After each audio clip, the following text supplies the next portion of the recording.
প্রিয় মুসলমান ভাইরা আমার,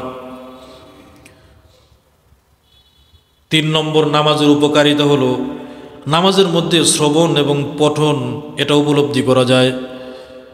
নামাজের মধ্যে মানুষের দিল নরম হয়ে যায়। আল্লাহ পাক রব্বুল আলামিন এই আয়াতে বলেন, কদ আফলাহাল মুমিনুন আল্লাযীনা হুম ফী সালাতিহিম খাশিউন। আল্লাহ বলেন কদ আফলাহাল মুমিনুন, আল্লাহ ঘোষণাই দিয়ে দিছে, একদম স্পষ্ট ঘোষণা, কদ আফলাহাল মুমিনুন, মুমিনরা সফল কাম হয়ে গেছে। মুমিনরা সফল কাম হয়ে গেছে, মুমিনরা সফল হবে এরকম না, ও ভবিষ্যতে হবে তা না, মুমিনরা সফল হয়ে গেছে। কথা কি বুঝতেছেন? মুমিনরা সফল হয়ে গেছে, তাইলে আর কোনো সন্দেহ আছে? মুমিনরা সফল হয়ে গেছে, তার মানে সফল হয়ে গেছে, এর মধ্যে আর কোনো সন্দেহ নাই। যদি আল্লাহ বলতেন যে সফল হবে, তাহলে সফলতা হওয়ার সম্ভাবনা থাকতো, হতেও পারতো, নাও। কথা কি বুঝাইতে পারছি? তাহলে মুমিনরা সফল হয়ে গেছে, এটা আল্লাহ ডিক্লিয়ার, এটা আল্লাহর কথা, মুমিনরা সফল কাম হয়ে গেছে।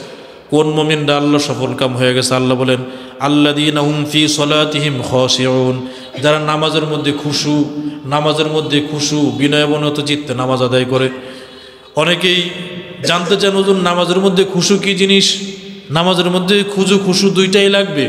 খুশু বলা হয় বিনয়, অন্তরের নম্রতা। অন্তরের নম্রতা, যেই বান্দা অন্তরের ধ্যান খেয়াল দিয়ে নামাজ পড়ে তার ভিতরে খুশু ফিরে আসে। আর মানুষের নামাজের মধ্যে খুশু হয় যখন কোনো বান্দা ধীরস্থিরতার সাথে ওযু করে। কারণ নামাজের আগের নামাজ কবুল হওয়ার পূর্ব শর্ত হলো ওযু, ঠিক না বেঠিক? পূর্ব শর্ত কি? নামাজ কবুল হওয়ার পূর্ব শর্ত কি? ওযু। দেখেন, রোজা কবুল হওয়ার পূর্ব শর্ত ওযু না, হজ কবুল হওয়ার পূর্ব শর্ত ওযু না। কিছু কিছু ইবাদত বন্দেগী আছে, এগুলি করতে হলে ওযুর প্রয়োজন নাই, এগুলি যখন তখন করা যায়, ঠিক না বেঠিক? কিন্তু নামাজ আদায় করার জন্য, নামাজ আল্লাহর দরবারে কবুল করানোর জন্য পূর্ব শর্ত হলো ওযু। যে ব্যক্তি ধীরস্থিরতার সাথে ওযু করে, যে ব্যক্তি খুব তারতিলের সাথে ওযু করে, যার দিলটা নরম হয়ে যায়, যার নামাজের মধ্যে দিল নরম হয়ে যায়, বিনয় এবং চিত্তে নরম দিলে যে ব্যক্তি নামাজ পড়ে, ওই নামাজ খুশুর সাথে নামাজ হয়েছে, ওই নামাজ দিয়ে ইহকাল এবং পরকালে উপকারিতা অর্জন করা যায়। সুবহানাল্লাহ। সাহাবায়ে কেরাম তো যখন খুশুর সাথে নামাজ পড়েছে, সাহাবায়ে কেরামের নামাজ তো এমন ছিল যে তাদের শরীরে আইসা পাখি বসত, শরীরে পাখি পায়খানা করে দিত, নামাজের মধ্যে তীর বিদ্ধ হইত, কিন্তু মাগার তারা কোনো আলাপ টের পাইতো না, বুঝতো না যে কি হইল না হইল। এটা হলো নামাজ।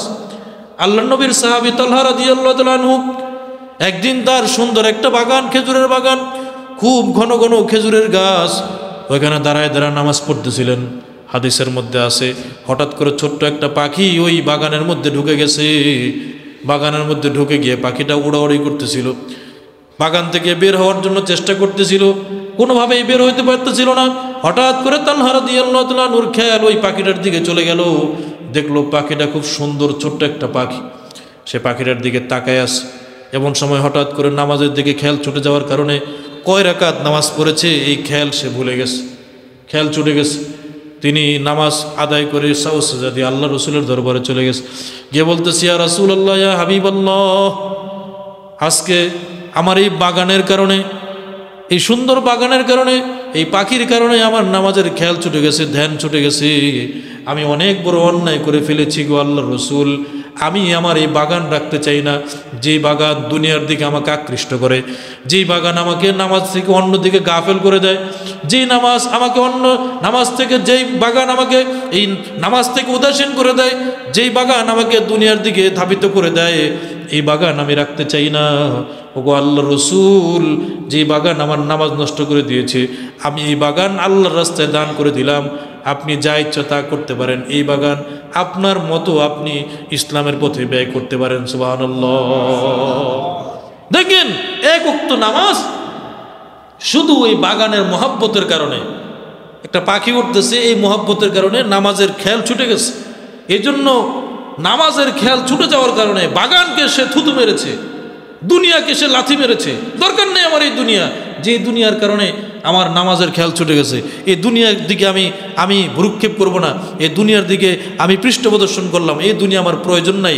এরা হলো সাহাবা, এদের জন্যই তো আল্লাহ রসুল সাল্লাল্লাহু আলাইহি সাল্লাম জান্নাতের কথা বলে গেছেন। এদের উপরে আল্লাহ সন্তুষ্ট, এরা এই দুনিয়ার বুকে জান্নাতের সার্টিফিকেট পেয়ে গেছে। ঠিক না ভাই? ঠিক। প্রিয় মুসলমান ভাইরা, নামাজ তো এমন হওয়া উচিত, তালহা রাদিয়াল্লাহু তাআলা আনহুর মতো নামাজ হওয়া উচিত। আমাদের তো নামাজের মধ্যে অনেক সময় দুনিয়াবি খেয়াল হয়, দুনিয়াবি খেয়াল হওয়ার কারণে আমাদের অনেক সময় নামাজের রাকাত ছুটে যায়। নামাজে কোন সময় কোন কেরাত পড়লাম, কতবার পড়লাম, কি করলাম না করলাম, এরকম অনেক সময় ঝামেলা হয় কি না? হয় না?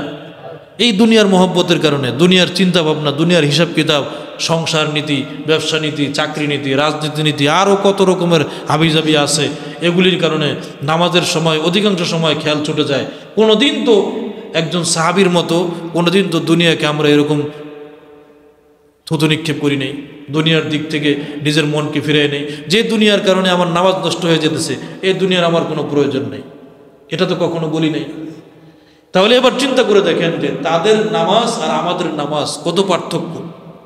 এই জন্যই তো তারা যখন নামাজে দাঁড়াইতেন তখন তাদের অন্তর্চক্ষু দিয়ে আল্লাহ রাব্বুল আলামিনকে দেখতে পাইতেন। সুবহানাল্লাহ। বুজুর্গানে কেরাম তো এমনি এমনি বুজুর্গ হয় নাই, তারা যখন নামাজে দাঁড়াইতেন তখন অন্তর্চক্ষু দিয়ে আল্লাহকে হাজির নাজির দেখতে পাইতেন। ওইটা হইল নামাজ। ওই নামাজ দিয়ে ইহকাল এবং পরকালে আপনার সফলতা অর্জন করা যায়। ওই নামাজ দিয়ে দুনিয়ার সমস্ত বিপদ আপদ মুক্তি হয়। একদিন এক ঘটনা বলেছিলাম, এক সাহাবী নামাজ পড়ে শুধু কোরআনের একটা আয়াত তেলাওয়াত করেছে, ওই আয়াতের কারণে আল্লাহ পাক রব্বুল আলামিন তাকে এই ভূমিদস্যু থেকে, এক ডাকাতের হাত থেকে আল্লাহ তাকে বাঁচায় দিয়েছে। সুবহানাল্লাহ। প্রিয় মুসলমান ভাইরা আমার, সাহাবীদের নামাজ ছিল এমন নামাজ, আল্লাহ রসুল সাল্লাল্লাহু আলাইহি সাল্লাম একবার এক যুদ্ধ শেষ করে যখন মক্কার দিকে ফিরতেছিলেন, পথিমধ্যে এক মুশরিককে হত্যা করে ফেলা হলো। মুশরিক সাথে সাথে প্রতিশ্রুতি করলো যে মুহাম্মদের সাথীকে হত্যা না করে সে ক্ষান্ত হবে না। আল্লাহ রসুল সাল্লাল্লাহু আলাইহি সাল্লাম সাহাবীদেরকে বললেন, তাবু স্থাপন করার পরে এমন কে আছো যারা আমাদেরকে পাহারা দিবে?